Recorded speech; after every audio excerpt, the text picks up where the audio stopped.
오늘 말씀은 사도행전 강의 25번째 시간입니다. 그 성에 큰 기쁨이 있더라, 이 말씀 제목을 함께 말씀 나눌 때 그 은혜 받으시기를 바랍니다. 예수를 믿으면, 교회를 잘 다니면 우리는 복을 받는다라는 개념을 가지고 있습니다. 그러나 우리의 삶을 돌아보면 내가 신앙생활 잘하고 있다고 생각하는데 이상하게 복이 더 많아지는 게 아니라 또 다른 어떠함을 경험하게 됩니다. 복은커녕 인생의 고달픔을 더 많이 겪게 되죠. 조금 과하게 설명하면, 표현을 하면 되는 게 별로 없는 거예요, 이상하게도. 그러다 보니까 신앙생활에 회의감을 갖게 됩니다. 오늘 본문의 내용이 그렇습니다. 스데반이 하나님의 뜻에 대한 확고한 믿음과 신앙을 가지고 있었습니다. 그러나 복음을 전했을 때에 비난을 받고 결국 돌에 맞아 숨지게 됩니다. 하나님의 사람이라면, 또 하나님 원하시는 그러한 교회가 세워지기 위해서는 이러한 위대한 인물이 끝까지 살아남아서 사역을 잘 감당함으로 교회에 기여를 하고 하나님의 나라를 온전히 세워나가는데 큰 일꾼이 될 수 있는데, 하나님이 천군 천사를 보내서 막아주시던지 죽었어도 다시 살려주시던지 이래야 신앙생활 하니까 이러한 능력도 경험하는구나, 기적이 일어나고 신비한 놀라운 일들을 체험하게 될 것입니다. 부흥도 일어나게 되고 교회가 성장하게 될 것입니다. 그런데 이상하게도 하나님의 계획은 그냥 그렇게 두시는 것이 하나님의 계획인 것을 우리가 알게 되었을 때에는 굉장히 마음이 아프고 어떻게 해야 될지 모르는 상황 가운데 처하게 됩니다. 그만큼 사람의 일과 하나님의 일은 다르다는 것이며, 사람의 생각과 하나님의 생각도 차원이 다른 것을 볼 수 있게 됩니다. 스데반이 죽었습니다. 인간의 생각으로는 마치 패배한 것으로 보일지 모르지만 이것 또한 하나님의 계획과 섭리와 뜻이었다라는 것, 그 이후에, 순교 이후에 놀라운 사도행전적 사건들이 일어나게 되어지므로 복음이 확산되어지고 교회가 허다한 무리가 많아지면서 교회가 많이 세워진 것을 볼 수 있게 됩니다.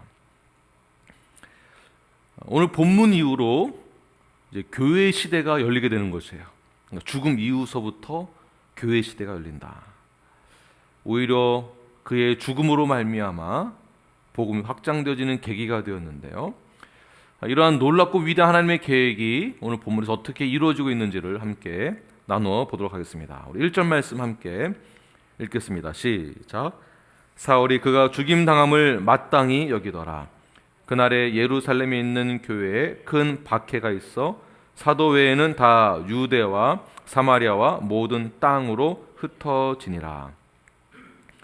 오늘 1절 말씀과 아주 비슷한 내용이 어디선가 많이 본 듯하죠. 어떤 말씀이, 어떤 구절이 기억나십니까? 사도행전 1장 8절 말씀이죠. 오늘 본문은 8장 1절. 반대로 1장 8절 무엇입니까? 시작. 오직 성령이 너에게 임하시면 너희가 권능을 받고 예루살렘과 온 유대와 사마리아와 땅끝까지 이르러 내 증인이 되리라 하시니라. 1장에서부터 이미 명령하셨는데, 그리고 성령이 임하고 난 다음 2장 이후에 이들이 어떻게 했습니까? 흩어져야 되는 것이죠. 명령에 의한다면 2장서부터는 흩어져서 3장에서는 이미 교회가 세워지고 각 지역에 나아갔던 복음 증거자들에 의해서 모든 지역에 복음이 확산되어짐으로 교회가 세워졌어야 하는데 어디에 집중되었습니까? 예루살렘에만 집중되어져 있었습니다. 성령도 받았고 큰 권능도 받았는데 흩어지지 않았다라는 것이죠. 문제는 어디서부터 시작되어지는가? 여기에서부터 시작되어지는 거죠. 예루살렘에 부흥이 임하게 됩니다. 너무 좋은 거예요. 부흥도 경험하고 내가 좋아하는 사람들과도 함께 할 수 있고 더도 말고 덜도 말고 지금과 같으면 좋겠다라는 그러한 생각을 갖게 되었을 것입니다. 이젠 더 이상 이렇게 숫자가 많은데 더 이상 전도 안 해도 되겠다. 이젠 더 이상 부흥이 필요 없다. 이거 감당할 수 없는 만큼의 인원수가 모여졌다. 새 신자가 안 와도 좋다. 이런 생각이 자연스럽게 들게 될 것입니다. 이방인들에게 왜 복음을 전하느냐? 됐다. 여기까지만 해도 충분하다. 우리가 할 수 있는 영역은 그 이상 더 안 된다. 여기가 다다. 이러한 상황 가운데서 하나님이 하시고자 하셨던 것은 무엇입니까? 이들이 흩어지는 것이었습니다. 흩어지기 위해서는 어떠한 방법이 필요했는데 이것을 우리 교회에게 조금 적용해 본다면 저희는 개척한 뒤 개척 멤버들, 초창기 멤버들이 거의 대부분이세요. 20년이 넘으셨는데 20년 넘게 같이 함께 교제하고 있었던 이 그룹에 새로운 분들이 여기에 들어가는 것이 굉장히 힘듭니다. 우리는 편안하게 있는다고 하고 환영한다고 하지만 처음 오신 분들은 여기 벽이 너무나 높아요. 관계 형성하기가 굉장히 힘이 들어요. 우리끼리는 굉장히 좋아요. 이것은 이기적인 마음이 있는 것입니다. 남을 배려한다고 하지만 이 그룹 안에 들어가지 못한다는 것은 우리의 이기적인 어떠한 마음 때문에 그런 것입니다. 하나님께서 이미 능력을 주셨고 성령 충만함을 주셨는데 땅끝까지 가지 않고 복음 전하지도 않고 환영하지 않는다면 우리는 너무나도 이기적인 삶을 살고 있는 것입니다. 왜 이러한 삶을 살고 왜 이렇게 되어지는가? 우리가 많은 것을 갖추고 있기 때문에 그래요. 우리가 편하기 때문에 그렇습니다. 더 이상 다른 것이 필요 없기 때문에 그렇습니다. 그래서 하나님께서 다시 새로운 역사를 만드시고 또 하나님의 뜻에 의해서 작업하시는 것이 무엇이냐면 이 이기적인 것을 깨는 것이에요. 그 깨는 방법, 하나님의 뜻이 무엇이냐면 3절 말씀입니다. 3절 시작. 사울이 교회를 잔멸할새 각 집에 들어가 남녀를 끌어다가 옥에 넘기느라. 너무나 평화롭게 물론 옥에 갇혔다가 다시 나와서 복음 전하면 또 부흥되어지고 새로운 것을 계속 보게 되거든요. 그러나 사울이 등장되어짐으로 교회를 핍박하게 되고 스데반의 죽음 이후에 사람들이 다 이제 떠나게 됩니다. 더 나아가서 사울은 더욱더 적극적으로 사람들을 기독교인들을 잡아다가 옥에 가두게 되는데요. 잔멸하다라는 것은 어떤 뜻이냐면 멧돼지가 먹을 것을 찾기 위하여서 밭을 다 뒤집어 놓는 거거든요. 그러니까 교회나 가정에 들어가서 크리스찬들을 다 뒤집어서 찾아서 옥에 가뒀다는 뜻입니다. 그 정도로 사울의 눈은 살기가 등등하였고 그 살기 등등한 그 눈을 가지고 사람들을 찾아 옥에 가두게 됩니다. 이러한 비참한 상황 가운데 핍박을 받는 성도들의 마음은 어떠했을까요? 신앙생활하기 얼마나 힘들었을까요? 이런 상황 가운데서도 우리는 하나님의 뜻과 계획이 무엇인지를 아는 것이 중요합니다. 우리가 실제로 옥에 갇혀지는 것은 아니지만 마치 옥에 갇힌 것처럼 힘든 상황을 겪고 있는 분들이 있을 수 있습니다. 기도도 해보고 말씀도 듣고 성경도 읽고 수많은 것을 노력해보지만 나의 마음은 나의 생각은 너무나 외롭고 힘든 상황 가운데 처해 있는 분들, 사람 만나기도 싫고 교제하기도 싫고 더 이상 교회에 인볼브하기도 싫고 이제 나 혼자 살겠다라는 그 마음이 가득하게 있는 분들, 이때 우리는 무엇을 어떻게 기도해야 될까요? 단 한 가지밖에 없습니다. 그것은 하나님의 뜻을 알게 해달라고 기도하는 것입니다. 그 뜻을 알았을 때에 우리가 진정으로 회복될 수 있습니다. 왜 하나님은 우리에게 이러한 시간을 주시는가? 왜 하나님은 나에게 이러한 옥에 갇히는 듯한 그러한 마음의 시간들을 주시는가? 왜 우리 교회에 이러한 비참한 일들이 일어나야만 하는가? 왜 그럴까요? 무엇 때문에 그랬을까요? 하나님의 계획은 이렇습니다. 4절 말씀을 함께 읽겠습니다. 시작. 그 터진 사람들이 두루다니며 복음의 말씀을 전할세. 저희 교회 다시 한번 적용해 보겠습니다. 저희 교회에도 있어서는 안 될 일들이 많이 발생되기도 합니다. 왜 이러한 이슈들이 계속 생겨나는 것일까요?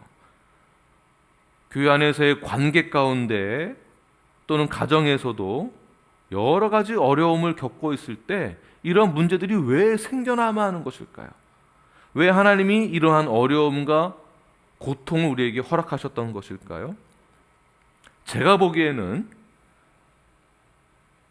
우리 뉴라이프 교회가 성경적으로 건강하게 자라날 수 있도록 어떠한 전환점이 필요했는데 그 전환점을 찾게 하기 위하여서 어떤 그 모멘텀을 주기 위해서 하나님이 우리에게 어떠함을 주신 거예요.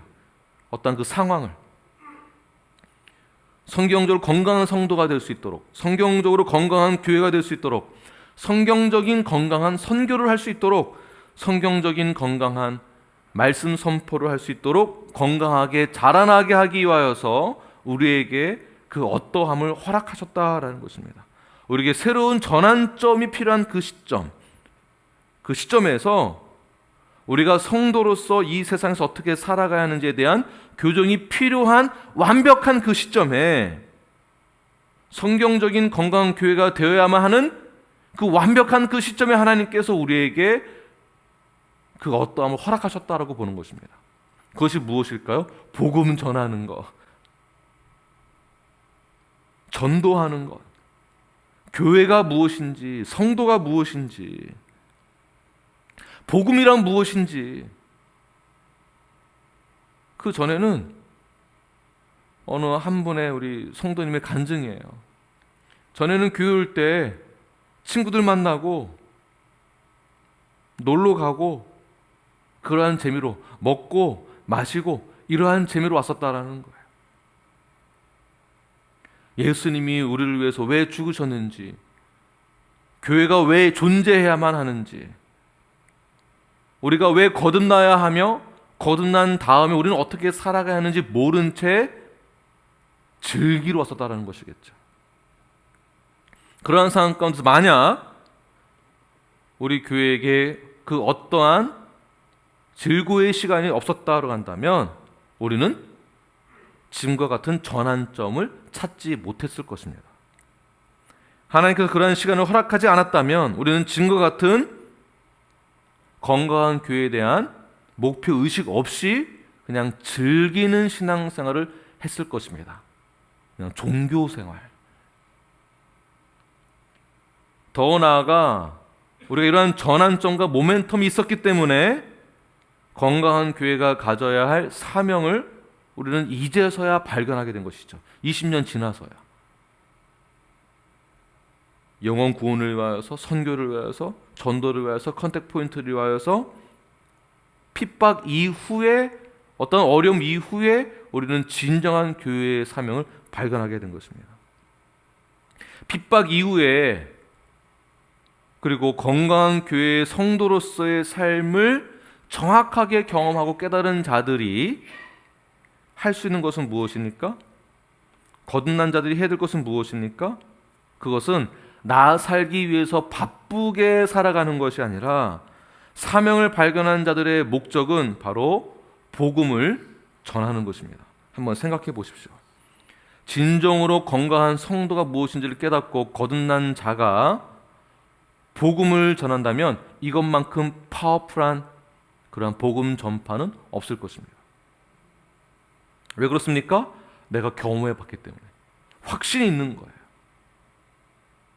내가 경험을 하고 내가 직접 보았고 들었고 만져보았고 건강한 성도가 어떠해야 하는지를 이제는 정확하게 깨달았기 때문에 그 기준을 가지고 살아가면서 복음을 전하게 됩니다. 파워풀해진다라는 것이에요. 예수님을 만나본 사람이 설명을 할 수 있겠죠. 본 그대로 설명할 수 있습니다. 이때 복음의 능력은 파워풀하게 전해지게 되는 것입니다. 복음으로 변화된 사람이 다시 복음을 전할 때가 파워풀한 것이에요. 그래서 두루 다니면서 복음을 전했다라는 것은 핍박이 있었을 때 두려워해서 집에 있어야만 하는 것이 당연한 것인데 그것을 뛰어넘어서 세상 속으로 나아가서 복음을 두루 다니면서 전했다라는 것이에요. 교회에 어려움이 있었을 때 이제 더 이상 그만하자라고 하는 것이 아니라 이것을 뛰어넘어 더욱더 적극적으로 우리가 사역에 참여하고 더욱더 적극적으로 교회의 모든 제자훈련에 참여하고 봉사하고 헌신하고 컨택 포인트를 만들고 뛰어넘었을 때에 우리는 가정 가운데서 복음을 전하고 회사에서 복음을 전하고 만나는 자들마다 주님을 증거한다면 이것은 놀라운 복음 전파의 파워풀함을 경험하게 되는 것입니다. 복음 무엇입니까? 두나미스. 두나미스는 이제 다시 번역을 하면 다이너마이트, 폭발력이 있다라는 것입니다. 복음 자체에 폭발력이 있습니다.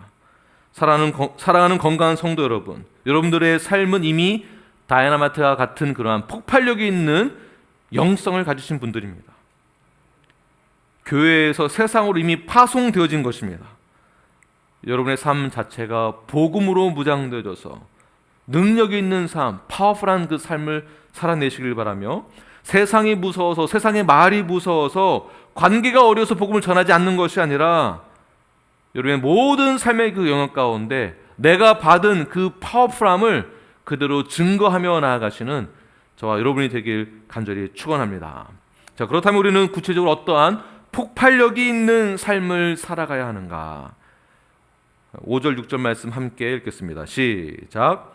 빌립이 사마리아 성에 내려가 그리스도를 백성에게 전파하니 무리가 빌립의 말도 듣고 행하는 표적도 보고 한 마음으로 그가 하는 말을 따르더라.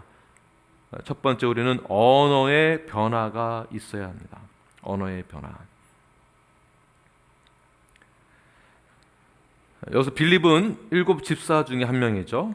이 빌립이 사마리아 성으로 가게 됩니다. 사마리아가 어떤 곳입니까? 외면당하는 곳이에요. 유대인들 입장에서는 죄인들만 머무는 곳, 악한 자들이 사는 곳,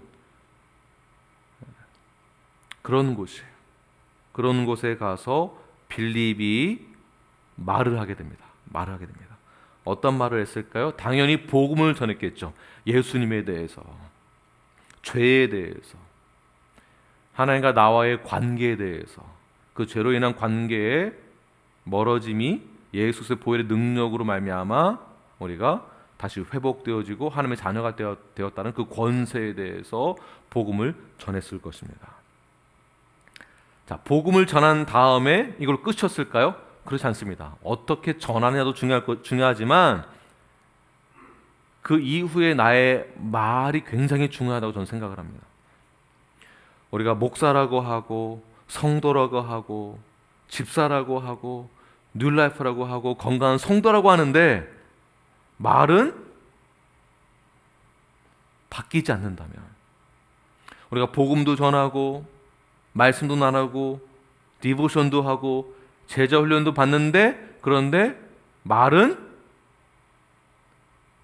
세상의 말로만 가득 차여져 있는 교제를 한다면 그 복음적인 메시지가 어떻게 될까요? 듣지 않았을 것입니다. 제가 보는 빌립은 이 복음만 전한 것이 아니라 그의 일상적인 삶 자체의 언어가 굉장히 성경적인 언어를 사용했다라고 저는 보고 있습니다. 그렇다면 어떠한 언어일까요? 그의 일상적인 언어의 습관이 어떠한 것이었을까요? 그것은 바로 하늘의 언어이며 성령의 언어입니다. 그 언어는, 성령의 언어는 바로 상대방을 배려해 주는 언어입니다. 예수님께서 말씀이 육신이 되었던 것, 육신하셨다는 것은 우리의 그 기준에 맞춰주신 거예요. 배려해 주신 거예요. 언어도 상대방을 배려해주는 언어가 우리에게 있어야 한다는 것입니다. 배려의 언어, 사랑의 언어, 용서의 언어, 친절한 언어, 감사의 언어, 상대방을 존중해주는 언어를 사용해야 합니다. 더 나아가서 언어에 대한 감수성을 높이는 거예요. 하나님 주신 언어니까. 이것을 우리는 개발해야 됩니다. 이것을 우리가 은사로서 개발을 해야 돼요. 감수성이 높은 그 언어는 어떤 언어냐면 공감해주는 언어예요. 공감해주고 감수성이 깊은 언어를 사용할 때에 사람은요, 그때야 비로소 소통이 된다고 합니다. 이때 진정한 소통이 되어지는 거예요. 복음도 들어가고 진전성이 있으며 감수성이 있으며 공감하는 언어를 사용했을 때에 소통이 되기 시작하는 것이에요. 하나님도 우리에게 우리의 언어로 다가오셨거든요. 우리의 삶으로 오셨던 것처럼. 뭐 대부분은 아니지만 우리 자매님들이 가끔씩 사용하는 단어가 저는 남편하고 대화가 안 돼요. 왜 대화가 안 된다고 생각하십니까? 왜 그렇습니까? 남편이 공감해 주는 공감 그 영역대가 많이 낮거든요. 공감을 잘 못 해줍니다. 남편 입장에서는 왜 아내가 이 말을 하는지 전혀 이해가 안 돼. 지금 그 말이 이 상황과 무슨 상관이 있는가 이해를 못 합니다. 공감이 안 되는 거예요. 그래서 대화가 안 된다고 하죠. 이때 무슨 말을 하더라도 아무리 좋은 말을 하더라도 대화 단절이 되는 것입니다. 그러다 보면 어떻게 됐습니까? 말이 지시하는 말, 명령하는 말로 바뀌게 됩니다. 대화가 안 되니까 명령 쪽으로 나가게 되죠. 자, 명령하고 지시하는 말투를 사용하는 순간 어떻게 될까요? 대화 단절이 대화 단절. 복음 안 들어갑니다. 공감이 안 되고 지시한 명령이니까 복음이 안 들어갑니다. 이런 것은 좋습니다. 단호한 말, 명령형에서 아주 좋은 그러한 그 임팩트가 있는 것은 무엇이냐면 감수성은 떨어지지만 확실하게 딱 들려요. 알 수가 있어요. 이해하게 됩니다. 이거 하지 마세요 이러면은요 정확히 알 수 있어요. 이거 하지 말라라는 것이구나. 정확히 알 수 있지만 그 말 자체가 감수성이 떨어지기 때문에 그 다음부터 대화가 안 된다라는 것입니다.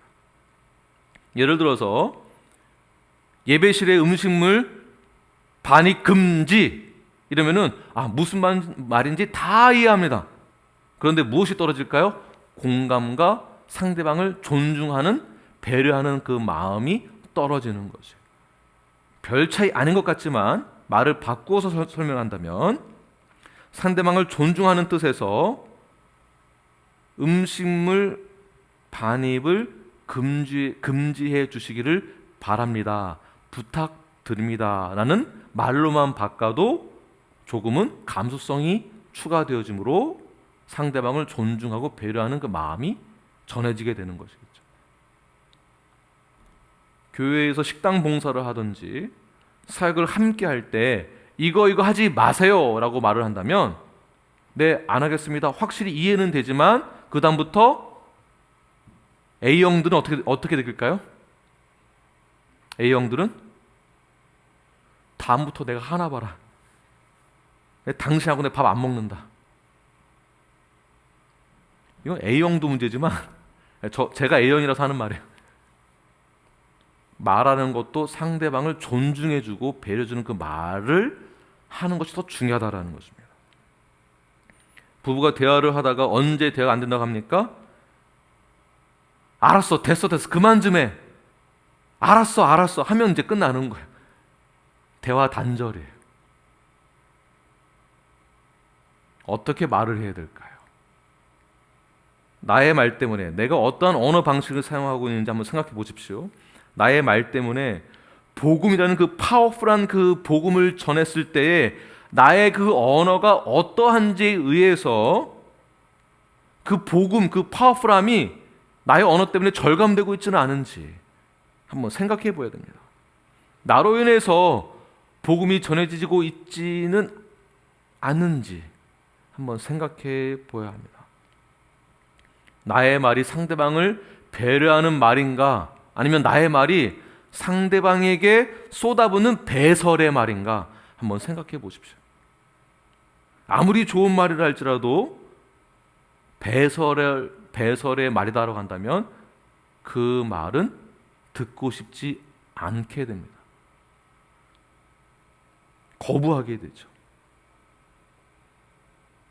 이제는 우리가 건강한 성도로서 복음을 들고 세상으로 나아갑니다. 컨택 포인트를 만들게 됩니다. 그리고 그들에게 복음을 전하게 됩니다. 어떠한 언어를 사용하시겠습니까?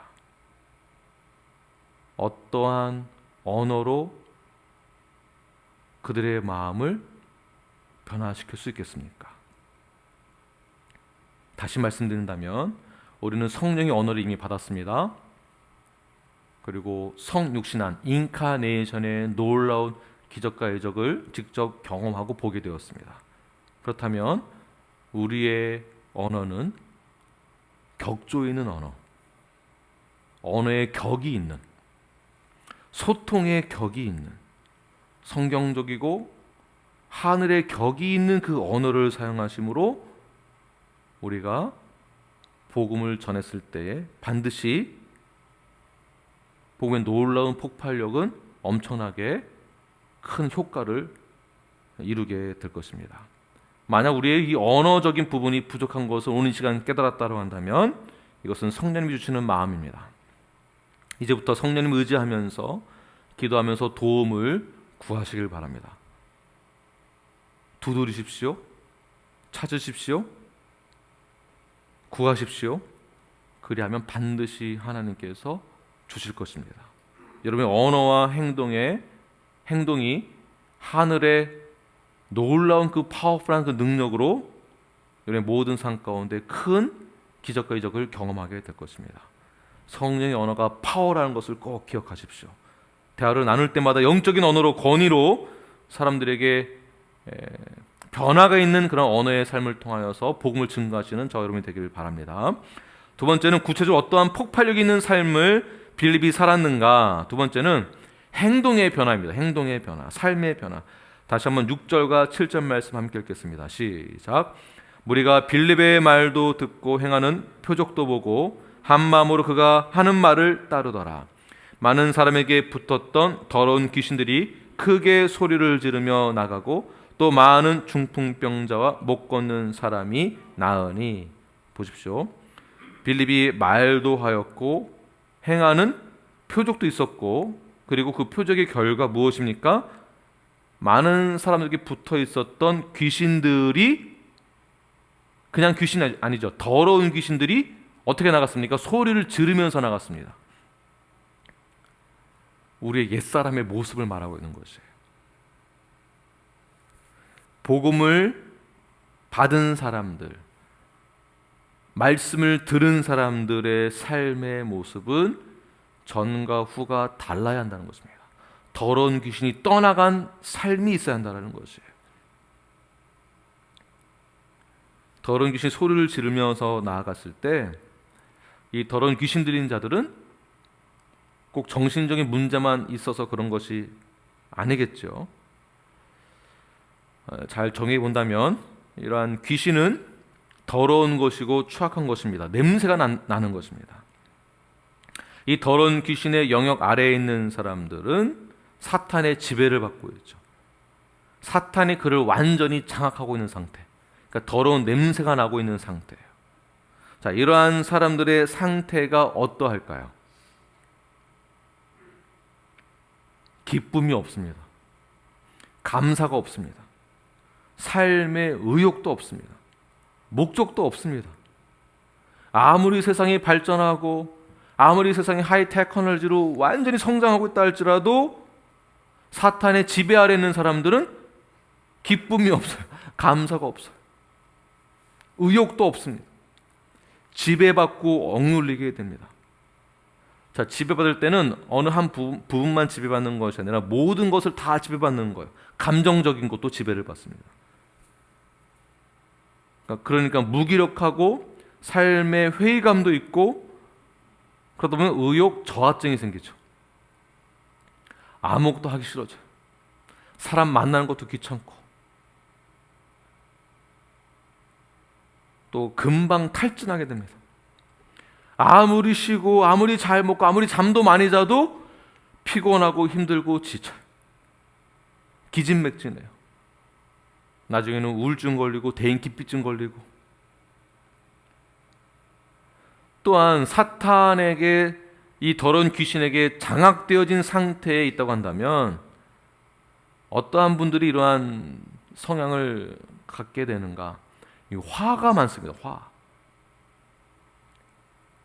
화가 많고 짜증이 많아요. 감사가 없고 기쁨이 없으면 당연히 화가 나겠죠. 짜증이 많고 울분이 많습니다. 쉽게 분노합니다. 쉽게 짜증을 냅니다. 주변에 짜증 많이 내신 분들이 있다면 한번 잘 살펴보세요. 어떤가? 그분의 삶이 어떠한가 한번 잘 보십시오. 이것은 단순히 호르몬의 변화 때문에 생기는 그런 일들이 아닙니다. 이러한 화, 분노, 울분, 짜증, 이거는 그 누구도 회복시킬 수 없는 것들입니다. 그러면 어떻게 하면 이런 것이 회복될 수 있을까요? 어떻게 하면 나의 삶이 변화가 될 수 있을까요? 그것은 오직 말씀밖에 없습니다. 복음밖에 없다라는 것입니다. 빌립이 복음을 선포했더니 더러운 귀신이 소리를 지르면서 떠나게 됩니다. 나를 짜증나게 만드는 것에서부터 떠나게 되고, 나에게 화로 인하여서 지배되었던 그 모든 것에서부터 떠나게 되어집니다. 울분과 공포와 두려움과 탈진과 억울함과 모든 것에서부터 자유함을 얻게 됩니다. 삶에 의욕이 없던 부분에서도 회복되어져서 의욕을 되찾게 됩니다. 기뻐하지 못하고 용서하지 못하고 감사하지 못했던 그 상태에서 벗어나게 됩니다. 완전히 회복되어집니다. 우리의 삶이 이렇게 변화가 되어진다는 것이에요. 말씀으로 변화되는 것입니다. 변화된 삶을 우리는 그 삶 자체가 복음이 되는 것이겠죠. 우리의 삶 자체가. 그래서 빌립이 복음을 전하고 말을 하고 행하는 그 모든 것을 본 자들, 그가 기도하고 선포했더니 모든 더러운 귀신 들리는 자들이 소리를 지르면서 다 떠나게 됩니다. 그 삶 자체가 복음이 되었다는 것이죠. 또한 복음이 선포되었을 때 중풍병자들도 낫게 되었습니다. 예수님이 복음을 증거했을 때에도 모든 병든 자들이 고침을 받고 회복되고 죽은 자들도 살게 되었습니다. 빌립도 복음을 선포하자 병이 낫게 되었는데요, 삶이 치유받았다는 것이겠죠. 혹시 불면증을 겪고 계신 분이 계십니까? 여전히 지금도 우울증 때문에 힘들어하고 계십니까? 그 모든 육신의 어려움, 정신적인 문제, 그 어려움에서부터 복음이 선포되어지고 말씀을 인하여서 반드시 여러분들의 모든 삶의 질병에서부터, 모든 육신의 질병에서부터 자유케 될 줄 저는 믿습니다. 이렇게 복음이 선포되어졌더니 그 다음 어떻게 되었을까요? 8절 말씀 함께 읽겠습니다. 시작. 그 성에 큰 기쁨이 있더라. 할렐루야. 네, 우리 눈앞에도 큰 기쁨이 넘쳐나기를 간절히 축원합니다. 우리 가정 가운데 복음의 능력이 임했을 때 큰 기쁨이 생겨나게 될 줄 저는 믿습니다. 큰 기쁨이 생기게 되었다라는 것은 어떤 뜻이 있느냐 하면, 사마리아는 어두운 곳이에요. 질병으로 가득하고 영적으로 피폐해져 있고 피해의식에 있는 분들이에요. 따돌림 당하고 손가락질 받고, 그러나 그곳에 복음이 증거되어지는 순간 어둠의 영이 떠나고 어떻게 됐습니까? 밝은 빛이 임하게 되는 것을 그들이 경험하게 됩니다.